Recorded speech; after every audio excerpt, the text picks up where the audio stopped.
ঈদ শব্দটা শুনলে আমাদের কেমন যেন একটা আনন্দ উৎসব, একটা ভালো লাগা আমাদের মধ্যে কাজ করে। কারণ ঈদ শব্দের অর্থই হচ্ছে আনন্দ, খুশি বা আনন্দ।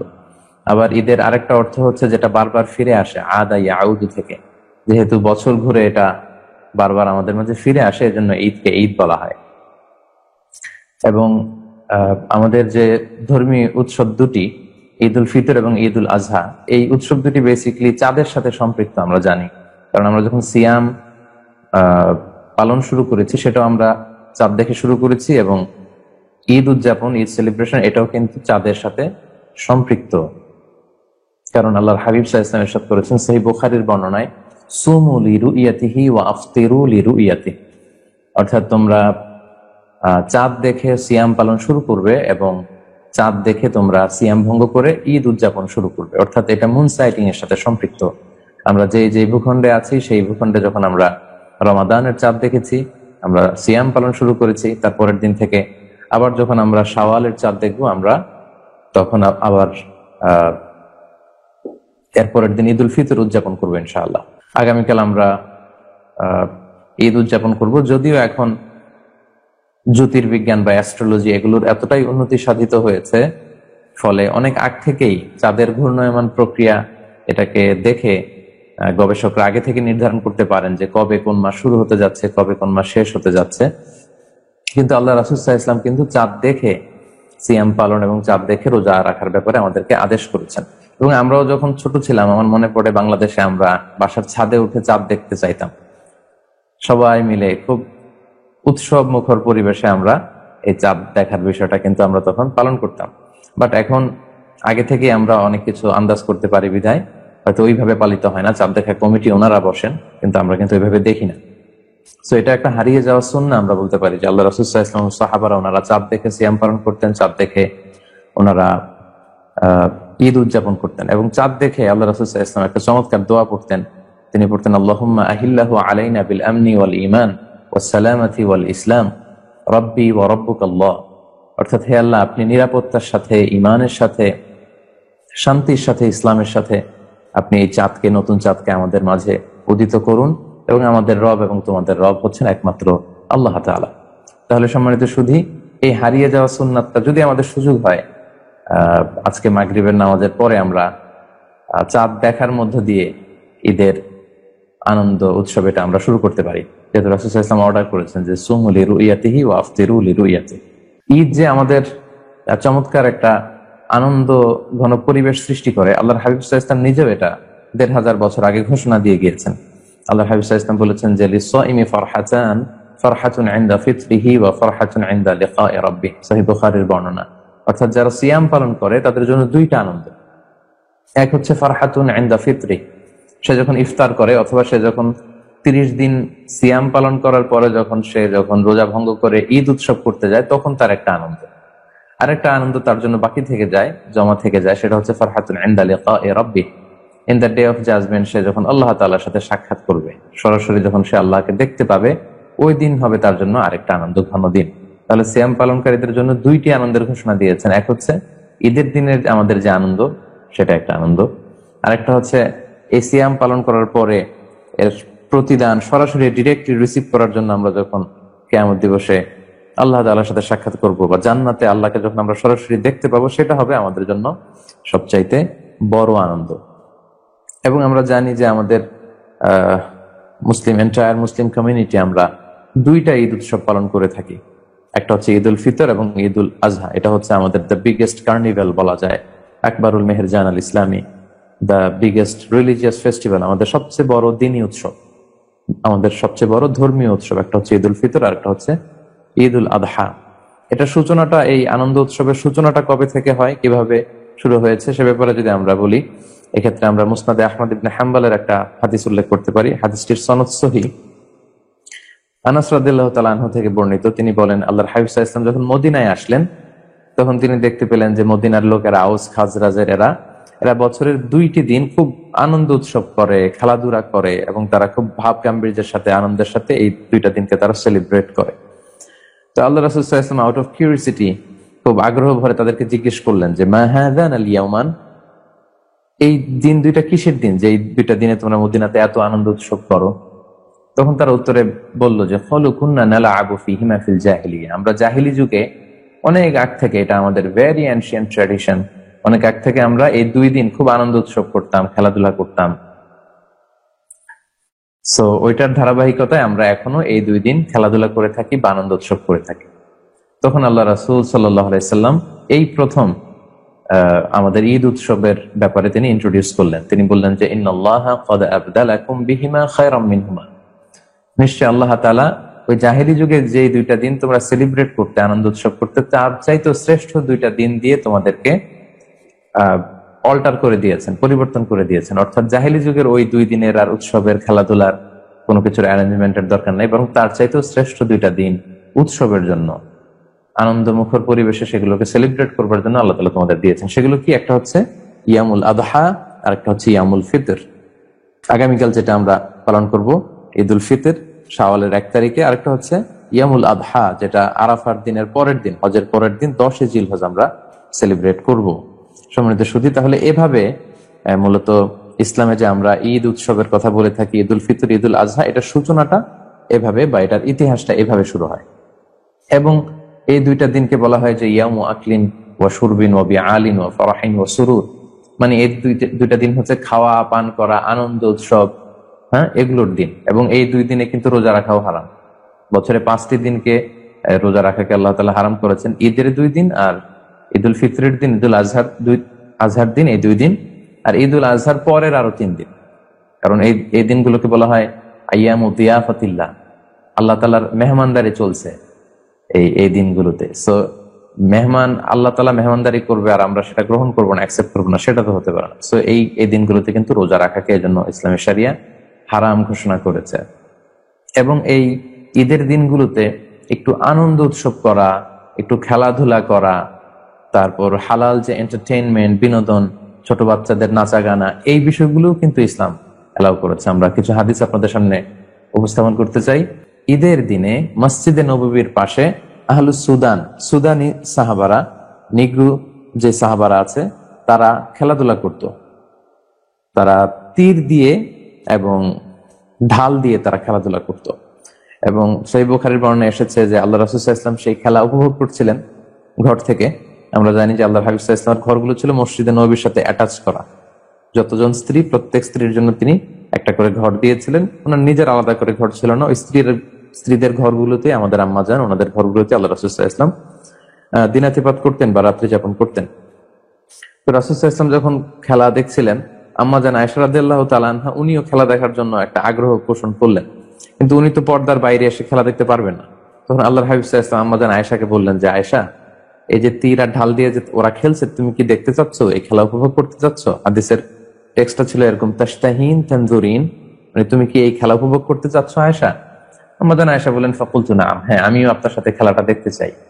ফাআকামানি ওয়ারাআহু, তখন আল্লাহ রাসূল সাল্লাল্লাহু আলাইহি ওয়াসাল্লাম আমাকে পিছনে দাঁড় করালেন, আর উনি সামনে ব্লক হয়ে দাঁড়ালেন যাতে পর্দা লঙ্ঘিত না হয়। এবং আম্মা জান আয়েশা রাদিয়াল্লাহু তাআলা আনহা উনি বললেন যে, খদ্দি আলা খদ্দি, আমার গাল রাসূল সাল্লাল্লাহু আলাইহি ওয়াসাল্লামের গালের সাথে লেগে রইল, এমন ভাবে খেলা দেখছিলাম। মেবি হয়তো এই পাশ দিয়ে দেখছিলেন, ফলে আম্মা জান আয়েশা রাদিয়াল্লাহু তাআলা আনহার গালের সাথে আল্লাহ রাসূল সাল্লাল্লাহু আলাইহি ওয়াসাল্লামের গাল লেগেছিল। এবং আম্মা জান আয়েশা রাদিয়াল্লাহু তাআলা আনহা বর্ণনা করেন, আল্লাহ রাসূল সাল্লাল্লাহু আলাইহি ওয়াসাল্লাম শুধু খেলা দেখছিলেনই না, তিনি গাইড দিচ্ছিলেন এবং তিনি সবাইকে বলছিলেন যে আরো চমৎকার ভাবে খেলো, ক্যারি অন, ক্যারি অন, আমরা যেটা বলি হাদিসের ভাষ্য অনুযায়ী, দুনাকুম ইয়া বানি আরফিদা, মানে বনু আরফিদা গোষ্ঠী ওখানে ছিল। আল্লাহ হাবিব সাল্লাল্লাহু আলাইহি ওয়াসাল্লাম বললেন যে দুনাকুম বানি আরফিদা, বানি আরফিদা, এইভাবে খেলো, এইভাবে। আমরা যখন ফুটবল মাঠে যখন ফুটবল খেলা দেখি, তখন খেলোয়াড়দের সাথে সাথে কিন্তু আমরাও উত্তেজিত হয়ে পড়ি। গোল যখন হয় তখন আমরাও চিৎকার করে কিছু একটা বলার চেষ্টা করি। তো রাসূল সাল্লাল্লাহু আলাইহি ওয়াসাল্লাম খেলা দেখছিলেন, উপভোগ করছিলেন, পাশাপাশি তিনি গাইডও করছিলেন যে ক্যারি অন, এইভাবে এইভাবে। তিনি আরো বেশি ইনভলভ হওয়ার চেষ্টা করছিলেন খেলা দেখার পাশাপাশি। দীর্ঘ সময় ধরে আল্লাহ রাসূল সাল্লাল্লাহু আলাইহি ওয়াসাল্লাম এবং আম্মা জান আয়েশা রাদিয়াল্লাহু তাআলা আনহা ওনারা খেলা উপভোগ করলেন। এরপর আম্মা জান বলেন, আমি যখন ক্লান্ত হয়ে গেলাম, আল্লাহ রাসূল সাল্লাল্লাহু আলাইহি ওয়াসাল্লাম আমাকে জিজ্ঞেস করলেন, হাসবুকি ইয়া আয়েশা, আয়েশা তোমার জন্য কি যথেষ্ট হয়েছে? তুমি কি প্রাণ ভরে খেলা উপভোগ করেছো?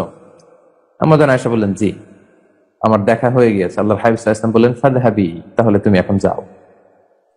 আম্মা জান আয়েশা রাদিয়াল্লাহু তাআলা আনহা চলে গেলেন। সম্মানিত দিনী ভাই এবং বোনেরা, এই যে সহিহ বুখারীর এই বর্ণনা থেকে কিন্তু আমরা বুঝতে পারি যে ঈদের দিন আলাদা করে আনন্দ উৎসবের জন্য ওনারা খেলাধুলার আয়োজন করতেন সাহাবারা, এবং সেই খেলা আল্লাহ রাসূল সাল্লাল্লাহু আলাইহি ওয়াসাল্লাম উপভোগ করেছেন। আমাদের প্রিয় আম্মাজান আল্লাহ রাসূল সাল্লাল্লাহু আলাইহি ওয়াসাল্লামের প্রিয়তমা সহধর্মিণী আয়েশা রাদিয়াল্লাহু তাআলা আনহা উনিও উপভোগ করেছেন। তাহলে এই হাদিস থেকে আমরা বুঝতে পারি এই দিন একটু খেলাধুলা, একটু আনন্দ উৎসব, এগুলোর শুধু সুযোগ আছে বলবো না, এগুলো ইসলাম আরো ইন্সপায়ার করেছে, আমরা এভাবে বলতে পারি। আরো একটি বর্ণনা থেকে আমরা পাই যে আল্লাহ রাসূল সাল্লাল্লাহু আলাইহি ওয়াসাল্লাম ঈদের কোনো একদিন, এই বর্ণনাটি খুব সম্ভবত এসেছে, এটাও সহিহ বুখারীতে এসেছে, ঈদের কোনো একদিন আম্মাজান আয়েশা রাদিয়াল্লাহু তাআলা আনহার ঘরে আল্লাহ রাসূল সাল্লাল্লাহু আলাইহি ওয়াসাল্লাম যখন গেলেন, তখন আনসারী দুইটা ছোট্ট মেয়ে তারা কবিতা পাঠ করছিল, নেচে গিয়ে কবিতা, বআজ যুদ্ধের যে কবিতা এগুলো পাঠ করছিল, সাথে তারা দফ বাজাচ্ছিল।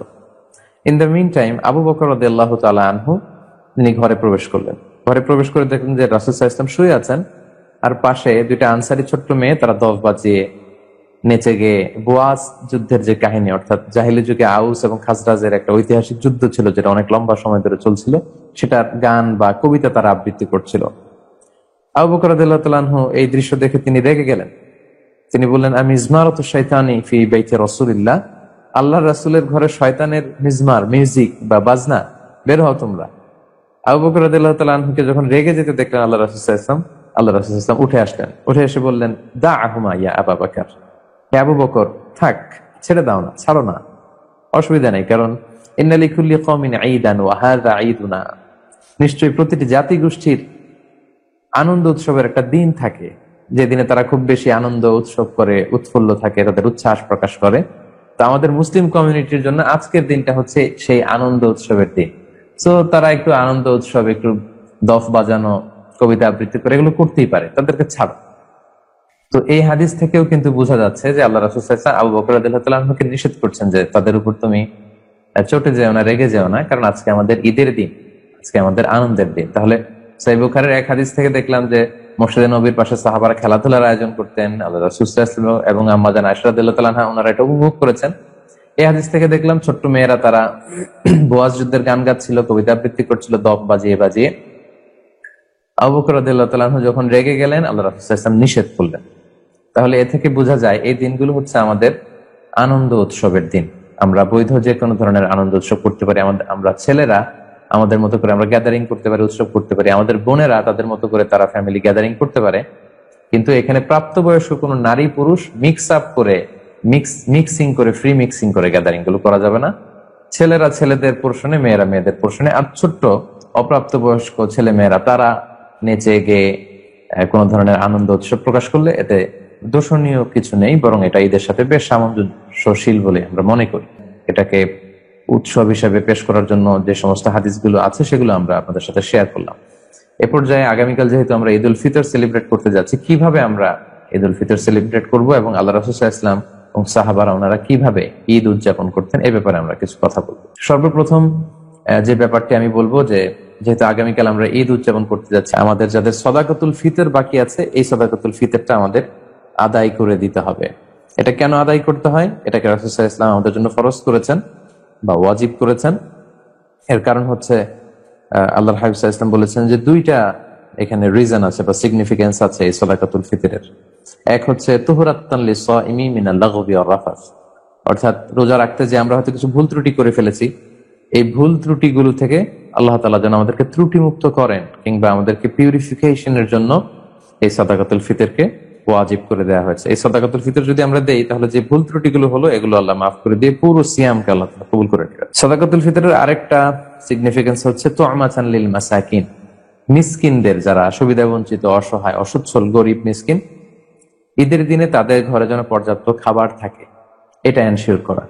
অর্থাৎ আমরা আমাদেরকে যাদেরকে আল্লাহ তাআলা সচ্ছলতা দিয়েছেন আমরাই শুধু ঈদ সেলিব্রেট করবো, আনন্দ উৎসব করবো, আর যারা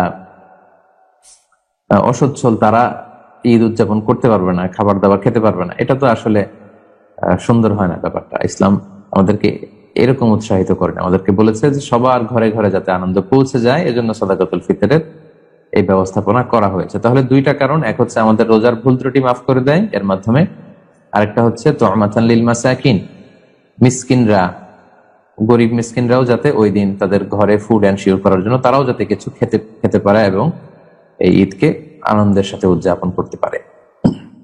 এবং আল্লাহর হাবিব সাল্লাল্লাহু আলাইহি ওয়াসাল্লাম বলেছেন যে এটা ঈদগাহে যাওয়ার আগেই দিয়ে দিতে হবে। মান আদ্দাহা ক্বাবলা সলাতি ফাহিয়া যাকাতুন মাকবুলা। ঈদগাহে যাওয়ার আগে যে সাদাকাতুল ফিতর দেয় সে প্রকৃত সাদাকাতুল ফিতরের সওয়াবই পেল। আর মান আদ্দাহা বা'দা সলাতি ফাহিয়া সাদাকাতুম মিনাস সাদাকাত, যে ঈদের নামাজের পরে যদি কেউ এই সাদাকাতুল ফিতর দেয় এটা নরমাল চ্যারিটি, সাধারণ ডোনেশন বা দান হিসেবে গণ্য হবে। সাদাকাতুল ফিতরের যে সওয়াব সেটা সে আর হাসিল করতে পারলো না। সো আমরা এখনো যারা সাদাকাতুল ফিতর আদায় করিনি এটা যেন আমরা করে ফেলি। সাহাবারা ঈদের কয়েকদিন আগ থেকে এটা দেয়া শুরু করতেন।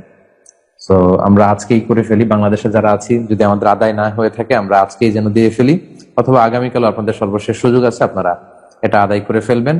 আল্লাহ রাসূল সাল্লাল্লাহু আলাইহি ওয়াসাল্লাম খাদ্য দিয়ে এটা আদায় করতে বলেছেন। আমাদের বাংলাদেশের যে খাবারগুলো মানুষ খায় এই খাবারগুলো দিয়ে আপনি আদায় করতে পারেন 100 পরিমাণ, তাহলে আমরা সাদাকাতুল ফিতর আদায় করে ফেলবো। এটা হচ্ছে ফার্স্ট এন্ড ফরমোস্ট রিমাইন্ডার আজকের জন্য। এবং ঈদুল ফিতরের সালাত কিছুটা দেরি করে পড়া মুস্তাহাব স্কলাররা বলেছেন, কারণ আর ঈদুল আজহার সালাত তাড়াতাড়ি পড়া হচ্ছে মুস্তাহাব, কারণ ঈদুল আজহার দিন ঈদের নামাজের পরও বড় একটা ওয়াজিব কাজ আছে, সেটা হচ্ছে কুরবানি। সো ঈদুল আজহা আগে আগে পড়তে হয়। আর ঈদুল ফিতর একটু দেরি করে পড়া মুস্তাহাব, কারণ হচ্ছে যাতে বেশি সংখ্যক লোক যাদের সাদাকাতুল ফিতর বাকি আছে তারা সেগুলো আদায় করে যেন ঈদগাহে আসতে পারে। এই জন্য ঈদুল ফিতরের সালাত কিছুটা বিলম্ব করে পড়া মুস্তাহাব। আরেকটি বিষয় হচ্ছে আজকে আমরা যারা 30তম সিয়াম পালন শেষ করব, আজকে আমরা মাগরিবের সালাতের পরপরই আল্লাহর বড়ত্বের ঘোষণা দিব, যেটাকে আমরা আত-তাকবীর বলি। আত-তাকবীর, আমরা তাকবীর দেব, কারণ এবং এই তাকবীরটা আজকে মাগরিবের সালাতের পর থেকে আগামীকাল ঈদের নামাজের আগ পর্যন্ত। ঈদুল আজহার তাকবীরটা এটা 5 দিন ব্যাপী, 9 তারিখ ফজর থেকে 13 তারিখ আসর পর্যন্ত, কিন্তু ঈদুল ফিতরের তাকবীর হচ্ছে শাওয়ালের চাঁদ দেখার পর থেকে মুসল্লায় যাওয়ার আগ পর্যন্ত। এবং এই তাকবীরের ব্যাপারে সূরাতুল বাকারায় আল্লাহ তাআলা ইরশাদ করছেন, যে আয়াতটি দিয়ে আমি আমার কথা আজকে শুরু করেছি সেটা হচ্ছে ওয়ালিতুকাব্বিরুল্লাহ ওয়ালিতুকমিলুল ইদ্দাতা ওয়ালিতুকাব্বিরুল্লাহ আলা মা হাদাকুম ওয়া লাআল্লাকুম তাশকুরুন। অর্থাৎ প্রথমে তোমরা ওয়ালিতুকমিলুল ইদ্দা, তোমরা ইদ্দত পূরণ করবে, অর্থাৎ সিয়ামের যে পূর্ণ সময় 29 দিন বা 30 দিনের যে সিয়াম এটা শেষ করবে, করার পরে ওয়ালিতুকাব্বিরুল্লাহ, তোমরা আল্লাহর বড়ত্বের ঘোষণা দিবে। কেন? আলা মা হাদাকুম, এই যে আল্লাহ তাআলা তোমাদেরকে হেদায়েতের উপর অটল রেখেছেন, সিয়াম পালনের সুযোগ দিয়েছেন, কিয়াম করার সুযোগ দিয়েছেন, রমাদানে ইবাদতের সুযোগ দিয়েছেন, এটা শুকরানা স্বরূপ আমরা যেন আল্লাহর নামের বড়ত্বের ঘোষণা দিই। আমরা আরব বিশ্বে প্রথমে 3 বার আল্লাহু আকবার, এরপর লা ইলাহা ইল্লাল্লাহ, এরপর আল্লাহু আকবার ওয়া লিল্লাহিল হামদ, এভাবে আমরা তাকবীর পড়ে থাকি। আরব বিশ্বে পড়েছি, মালয়েশিয়াতে এভাবে পড়ে, বাংলাদেশে 2 বার আল্লাহু আকবার, তারপর লা ইলাহা ইল্লাল্লাহ, আবার 2 বার আল্লাহু আকবার, তারপর ওয়া লিল্লাহিল হামদ। এগুলো সবগুলোই সহিহ হাদিস দ্বারা প্রমাণিত। আপনারা যে কোনো একটা তাকবীরের বাক্য পড়ার মধ্য দিয়ে আপনারা তাকবীর দিতে পারেন। মালয়েশিয়াতে এইভাবে তাকবীর পড়ে, আল্লাহু আকবার আল্লাহু আকবার আল্লাহু আকবার লা ইলাহা ইল্লাল্লাহ আল্লাহু আকবার আল্লাহু আকবার ওয়া লিল্লাহিল হামদ। খুব চমৎকার একটা মেলোডিতে তারা ঈদের সালাতের আগে ইমাম মুয়াজ্জিনরা সবাই মিলে পড়ে, পাশাপাশি মুসল্লিরাও সবাই পড়ে। চমৎকার একটা ইবাদতের ভাব গাম্ভীর্যময় পরিবেশের মধ্যে তারা ঈদ সেলিব্রেট করে। তো এই তাকবীরটা যেন আজকে মাগরিবের সালাতের পর থেকে আমরা শাওয়ালের চাঁদ দেখার পরপরই যেন আমরা দেই।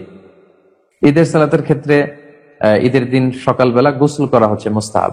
রাসূল সাল্লাল্লাহু আলাইহি ওয়াসাল্লাম গোসল করেছেন ঈদের দিন, এটা হাদিসে পাওয়া যায় না। তবে সালফে সালেহিনের পরবর্তী তাবিঈন তাবিঈরা ওনারা অনেকে এটা নিজেরা এটা প্র্যাকটিস করতেন, ওনারা গোসল করতেন। জুমার দিন গোসল করা সুন্নাহ এবং ঈদের দিন গোসল করাও এটা উত্তম। যদি আপনি গোসল করে ঈদের সালাতে অংশগ্রহণ করেন সেটা সুন্দর, এবং আমরা এটাতে অভ্যস্ত, মোটামুটি আমরা সবাই গোসল করেই তারপর ঈদের সালাতে যাই। তারপর লুবসু আহসানি সিয়াব, সুন্দর জামা কাপড় পরা। নতুন জামা যদি থাকে তাহলে সেটা ভালো, আর নতুন জামা যদি না থাকে তাহলে আগের যে জামাগুলো আছে সেগুলোই আমরা ধুয়ে আয়রন করে সুন্দর একটা পোশাক পরে আমরা ঈদের সালাতে যাবো ইনশাআল্লাহ। ঈদের দিন পারফিউম দেয়া সুন্নাহ, আতর দেয়া সুন্নাহ। আল্লাহ রাসূল সাল্লাল্লাহু আলাইহি ওয়াসাল্লাম সবসময় আতর ব্যবহার করতেন আমরা জানি, এবং তিনি বলতেন যে আরবাউন মিন সুনানিল মুরসালিন, 4টা সুন্নাত আছে যেগুলো সব নবীদের মধ্যে পাওয়া যায়। এর মধ্যে একটা হচ্ছে আল উতুর, এই আতর ব্যবহার করা, সুগন্ধি ব্যবহার করা। আল্লাহ রাসূল সাল্লাল্লাহু আলাইহি ওয়াসাল্লাম হাতের এইখানে সুগন্ধি ব্যবহার করতেন তালুতে, ফলে যার সাথে মুসাফা করতেন তাদের সবার সাথে বিষ্ণু ইসলামের ব্যবহার করা আতের সুগন্ধি চলে যেত। তিনি কপাল সিটি করে মাঝখানে আতর ঢেলে দিতেন, সাহাবারা বলতেন যে আতর বেয়ে বেয়ে পড়ছে, আমরা দেখতাম। তিনি যেখানে সিজদা দিতেন সেখানে আতরের ঘ্রাণ লেগে থাকতো। রাসূল সাল্লাল্লাহু আলাইহি ওয়াসাল্লাম সুগন্ধি ব্যবহার করতেন। আমরা ঈদগাহে যাওয়ার আগে সুগন্ধি ব্যবহার করতে পারি। এরপর ঈদুল ফিতরের সালাতে যাওয়ার আগে, ঈদগাহে যাওয়ার আগে মিষ্টি মুখ করে যাওয়া সুন্নাত। আল্লাহর হাবিব সাল্লাল্লাহু আলাইহি ওয়াসাল্লাম খেজুর খেয়ে যেতেন বেজোড় সংখ্যক, 1, 3, 5, 7 এরকম। তিনি খেজুর খেয়ে তারপরে ঈদগাহে যেতেন। আর ঈদুল আজহার দিন রাসূল সাল্লাল্লাহু আলাইহি ওয়াসাল্লাম ঈদগাহে যাওয়ার আগে, সালাতের আগে কিছু খেতেন না, বরং ঈদের সালাতের পরপরই তিনি কুরবানি করতেন এবং কুরবানির গোশত দিয়েই তিনি সেদিন ওনার প্রথম খাবারটা, ফুডটা বা মিলটা তিনি নিতেন। তো আগামীকাল আমরা চাইলে ঈদগাহে যারা যাব, আপনারা খেজুর যদি বাসায় থাকে 1, 3, 5, 7 বেজোড় সংখ্যক খেজুর খেয়ে ঈদগাহে আপনারা যেতে পারেন। খেজুর না থাকলে পায়েস, ফিন্নি, যে কোনো ধরনের মিষ্টান্ন আমরা খেয়ে তারপরে ঈদগাহে যাব। ঈদের সালাতের ক্ষেত্রে আরেকটা সুন্নাহ হচ্ছে এক পথ দিয়ে যাওয়া আরেক পথ দিয়ে ফিরে আসা, ইফ পসিবল, যদি এটার সম্ভাবনা সুযোগ যদি থাকে। এটার কারণ কি? কারণ অনেক মানুষের সাথে দেখা হবে, অনেক মানুষের সাথে শুভেচ্ছা বিনিময় হবে। তো এজন্য এটা যদি সুযোগ হয়, এটা আমরা চাইলে করতে পারি। এরপর ঈদের দিন আল্লাহ রাসূল সাল্লাল্লাহু আলাইহি ওয়াসাল্লাম বাসার সবাইকে একসাথে মিলে ঈদগাহে যেতে উৎসাহিত করেছেন। ছোট বাচ্চা, স্ত্রীরা, এমনকি মেনস্ট্রুয়েশনাল পিরিয়ড চলছে যে বোনদের, তাদেরকেও যেন ঈদগাহে নিয়ে যাওয়া হয় তিনি কমান্ড করেছেন।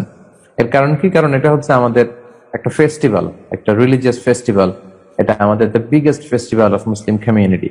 সো আমরা ঈদ উৎসব করবো, আমাদের বোনেরা, আমাদের বাচ্চারা ঘরে থাকবে এমনটা না, সবাই মিলে যেন আমরা ঈদগাহে যাই। আরব বিশ্বে আমরা সেটাই দেখেছি, নারী পুরুষ সবাই মিলে ঈদগাহে এসে, মসজিদে এসে ঈদ উদযাপন করছে। মালয়েশিয়াতেও আমরা এটা দেখেছি। আমাদের বাংলাদেশেও জাতীয় মসজিদ বাইতুল মোকাররমেও নারীদের জন্য আলাদা নিচের ফ্লোরে ব্যবস্থাপনা আছে, ওনারা সেখানে আলাদা অজুখানা আছে, আলাদাভাবে আলাদা প্রবেশ পথ, সেখানে পড়তে পারেন। আমাদের জাতীয় যে ঈদগাহ, জাতীয় ঈদগাহ ময়দানেও বোনদের জন্য আলাদা ঈদের সালাত পড়ার ব্যবস্থাপনা আছে। তো তার মানে রাষ্ট্রীয় ভাবেও কিন্তু আমাদের নারীদের ঈদের সালাতের ব্যবস্থাপনা আছে। তো এক্ষেত্রে শর্ত হচ্ছে তাদের সেফটি, সিকিউরিটি, তাদের পর্দা, এই বিষয়গুলো এনশিওর করতে হবে। এগুলো যদি এনশিওর করা যায়, তাদের ঈদগাহে বা মসজিদে যাবে, প্রবেশ পথ ভিন্ন, তাদের অজুখানা ভিন্ন, তাদের সেফটি, সিকিউরিটি, তাদের হেজাব, এগুলো যদি এনশিওর করা যায়, আমাদের অন্যান্য জেলাতেও আমরা আস্তে আস্তে চাইলে কিন্তু এটা পালন করতে পারি, যাতে করে মেয়েদের অংশে মেয়েরা সালাত পড়লো। এবং এটা গুরুত্বপূর্ণ এজন্য কারণ ইমাম সাহেব ঈদের খুতবায় উম্মার বিভিন্ন ক্রাইসিস নিয়ে, বিভিন্ন সামর্থ্য, সম্ভাবনা, এগুলো নিয়ে কথা বলবে। আমাদের পুরো বছর ব্যাপী বিভিন্ন বিষয় নিয়ে গাইড করবেন, আমাদেরকে বিভিন্ন বিষয় নাসিহত করবেন। তো এটা শুধু আমরা পুরুষরা শুনবো, আমাদের বোনেরা শুনবে না, নারীরা এত বড় সেলিব্রেশনকে মিস করবে, এটা আসলে ইসলাম চায় না। সো তাদের সেফটি, সিকিউরিটি, নিরাপত্তা, ফিতনার আশঙ্কা যদি না থাকে, আমরা কিন্তু আমাদের বোনদেরকে নিয়েও যেখানে ব্যবস্থাপনা আছে, আমরা একসাথে আনন্দের সাথে ঈদ উদযাপন করতে পারি। আমরা সবাই জানি যে ঈদের সালাত হচ্ছে 2 রাকাত। আমাদের বাংলাদেশে অতিরিক্ত 6টি তাকবীর দেয়া হয়। প্রথম রাকাতে 3 তাকবীর, পরের রাকাতে 3 তাকবীর। প্রথম রাকাতে সানা পড়ার পরে কেরাত শুরুর আগে 3 তাকবীর, আর দ্বিতীয় রাকাতে কেরাত শেষ করার পরে রুকুতে যাওয়ার আগে 3 তাকবীর। বাট আরব বিশ্ব সহ মালয়েশিয়াতে বা অন্যান্য অনেক জায়গায় 12 তাকবীর, 13 তাকবীর, কয়েকটা নিয়মই আছে। এইভাবে সালাত আদায় করা হয়। সো কনফিউশনের কিছু নেই, যেখানে যেই মাযহাব বা যে আমলটা প্রচলিত আছে, আপনারা সেটা করতে পারেন, কারণ এগুলো সহিহ সুন্নাহ দ্বারাই সাব্যস্ত। মালয়েশিয়াতে শাফি মাযহাবের অনুসারী, ফলে 12 তাকবীরের ঈদের সালাত হয়। প্রথম রাকাতে দেখা যায় যে 7 তাকবীর, পরের রাকাতে 5 তাকবীর। আর হাম্বলি আর মালিকি মাযহাবে ওনারা 13 তাকবীরে পড়েন, প্রথম রাকাতে 7, পরের রাকাতে 6। সো এভাবে আমরা ঈদুল ফিতরের সালাত আমরা আদায় করব। এবং আল্লাহ রাসূল সাল্লাল্লাহু আলাইহি ওয়াসাল্লাম ঈদুল ফিতরের সালাতে হাদিসে এসেছে যে প্রথম রাকাতে সূরা আ'লা পড়তেন, সাব্বিহ ইসমা রাব্বিকাল আ'লা। দ্বিতীয় রাকাতে গাশিয়া পড়তেন, সূরাতুল গাশিয়া।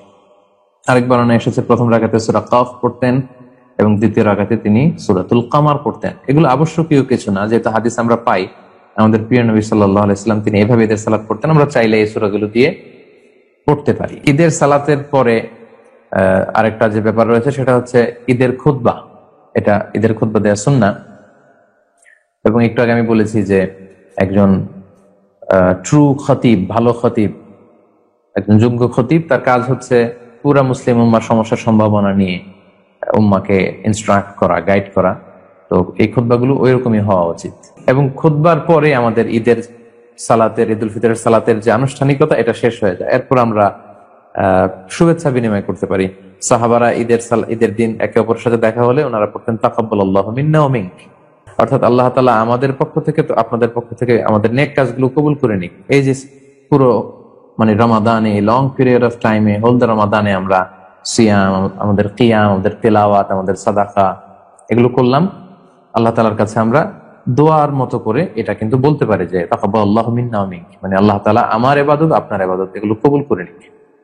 এটা ছাড়াও সুন্দর সৌজন্যমূলক যে কোনো ভদ্র ভাষার ডিসেন্ট কোনো ওয়ার্ড দিয়ে আমরা শুভেচ্ছা বিনিময় করতে পারি। আমাদের বাংলাদেশে আমরা সাধারণত ঈদ মুবারক বলে অভ্যস্ত। এটা খুবই সুন্দর একটা ফ্রেজ, খুবই সুন্দর শব্দ। ঈদ মুবারক মানে ঈদ আমাদের জন্য বরকতময় হোক, মানে full of blessings and mercy হোক। চমৎকার একটা শুভেচ্ছা বিনিময়ের বাক্য, আমরা এটা বলতে পারি। অন্যান্য দেশে, অন্যান্য কালচারে যে সমস্ত শব্দ বা শব্দগুচ্ছের মাধ্যমে, ফ্রেজের মাধ্যমে শুভেচ্ছা বিনিময় করা হয়, আমরা এগুলো সবগুলোই করতে পারি, এতে কোনো বিধিনিষেধ নেই ইনশাআল্লাহ। তবে সাহাবারা তাকাব্বালাল্লাহু মিন্না ওয়া মিনক এটা পড়তেন, আমরা যেন এই সুন্নাহর সাথেও যাতে বা সাহাবাদের এই শুভেচ্ছা পদ্ধতির সাথেও যেন আমরা পরিচিত হই, আমরা চাইলে এটাও মুখস্থ করে একে অপরের সাথে শুভেচ্ছা বিনিময় করতে পারি। পাশাপাশি আমাদের দেশে মুসাফাহা করা, মুআনাকা করা এগুলো সবগুলোই প্রশংসিত, এগুলো সবগুলোই করা যেতে পারে, এতে কোনো সমস্যা নেই। তবে এই প্যান্ডামিক সিচুয়েশনে যেহেতু সোশ্যাল ডিস্টেন্সিং এর কথা বলা হচ্ছে, সেক্ষেত্রে হয়তো মুসাফা মুআনাকা এবার করা যাবে না, হয়তো ঈদ মোবারক, তাকাব্বালাল্লাহু মিন্না ওয়া মিনক এগুলো বলেই আমাদেরকে শুভেচ্ছা বিনিময় শেষ করতে হবে। আমাদের বাংলাদেশে ঈদের সালাতের পরে দল বেঁধে গ্রামে দেখা যায় যে লোকজন কবর জিয়ারত করতে যায়। এটা ঈদের দিনের জন্য এরকম খাস করে নেয়া অনেক স্কলাররা এটাকে মাকরুহ বলেছেন। যেহেতু ঈদ হচ্ছে একটা আনন্দের দিন, কবরে গেলে মানুষের কান্না আসে। হ্যাঁ, যাদের রেগুলার বেসিসে কবর জিয়ারত করার অভ্যেস আছে, সবসময় কবর জিয়ারত করা যায়। কবর জিয়ারত করা সুন্নাহ, কবর জিয়ারত করা এটা একটা ইবাদত, এবং ইবাদত হতে হবে শরীয়তের দেখানো পন্থায়। সো ঈদের দিনের জন্য খাস মনে করা, এরকম মনে করে এটা করা উচিত নয়, এটাকে অনেকে মাকরুহ বলেছেন। আর কারো যদি আদাত অভ্যেস থাকে যে প্রতিদিনই তিনি তার মায়ের কবরের সামনে যে জিয়ারত করেন, তাহলে সেটা তিনি করতে পারেন ইনশাআল্লাহ। তাহলে সম্মানিত শুধু এভাবে কোরআন এবং সুন্নাহর আলোকে এই যে পয়েন্টস গুলো আপনাদের সামনে আমি উল্লেখ করলাম, এগুলোর মাধ্যমে কিন্তু, এগুলো ফলো করে কিন্তু আমরা চমৎকার ভাবে আমাদের ঈদ উল ফিতর আমরা সেলিব্রেট করতে পারি। এবং আমি বলেছি যে ঈদের দিন রোজা রাখা হারাম, অর্থাৎ আগামীকাল আমাদের যে ঈদ উল ফিতর, আমরা এদিন রোজা রাখতে পারবো না, আবার ঈদুল আজহার দিনে রোজা রাখতে পারবো না, আবার ঈদুল আজহার পরের যে 3 দিন, এই 5 দিন রোজা রাখা যায় না। কারণ এগুলো হচ্ছে আল্লাহর মেহমানদারির দিন। আল্লাহ তাআলা হচ্ছেন, তিনি হচ্ছেন আমাদেরকে মেহমানদারি করাচ্ছেন। সো এই দিনে খাওয়া পান করা, আত্মীয়দের বাসায় বেড়াতে যাওয়া, শুভেচ্ছা বিনিময় করা, উপহার, একে অপরকে উপহার দেওয়া, এগুলো হচ্ছে ঈদের সৌন্দর্যকে আরো বেশি করে ফুটিয়ে তোলে। সো আমরা ঈদের দিন রোজা রাখতে পারবো না। তবে ঈদ উল ফিতরের পরে যে মাসটা, মানে ঈদ উল ফিতর যে মাসে, অর্থাৎ শাওয়াল মাস, এই শাওয়াল মাসে কিন্তু আল্লাহর হাবিব সাল্লাল্লাহু আলাইহি ওয়াসাল্লাম 6টা রোজা রাখতেন। সো যেহেতু এটা কানেক্টেড, এজন্য আমি একটু করে বলে রাখি। আবু আইয়ুব আনসারী রাদিয়াল্লাহু তাআলা আনহু বর্ণনা এসেছে যে আল্লাহর হাবিব সাল্লাল্লাহু আলাইহি ওয়াসাল্লাম বলেছেন, মান সামা রমাদানা সুম্মা আতবাআহু সিত্তাম মিন শাওয়ালিন কানা কাসিয়ামিদ দাহর। যে ব্যক্তি রমাদানের সিয়াম পালন করলো, এরপর শাওয়াল মাসে আবার 6টা রোজা রাখলো, সেজন্য সারা বছর ব্যাপী রোজা রাখলো। সুবহানাল্লাহ বিহামদি। অনেক বড় একটা সুযোগ আমাদের। রমাদান রোজা রেখে কেউ শাওয়ালের 6 রোজা রাখলে, সারা বছর রোজা রাখলে যে সওয়াব, সে পরিমাণ সওয়াব, রিওয়ার্ড আল্লাহ তাআলা তার আমলনামায় দিয়ে দিবেন। এই শাওয়ালের 6 রোজা আপনি ঈদের পরের দিন থেকে শুরু করে টানা একসাথেও 6টা রাখতে পারেন, ভেঙে ভেঙেও রাখতে পারেন। পুরো শাওয়াল মাসের মধ্যে 6টা রাখতে পারলেই এই শাওয়ালের নফল 6 রোজার এই সওয়াব কিন্তু আমরা হাসিল করতে পারি।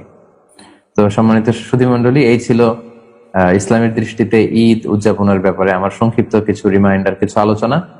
আল্লাহ তাআলা এই কথাগুলো আমাদেরকে সঠিকভাবে বুঝার, ইসলামকে ভালোভাবে বুঝার এবং মানার তৌফিক দান করুক। আল্লাহ তাআলা সন্তুষ্টির পথে তিনি আমাদেরকে পরিচালিত করুক। এই নতুন ঈদের চাঁদ যে উঠবে, এটা আমাদের জন্য শান্তি, কল্যাণ, রাহমা, বারাকা নিয়ে আসুক।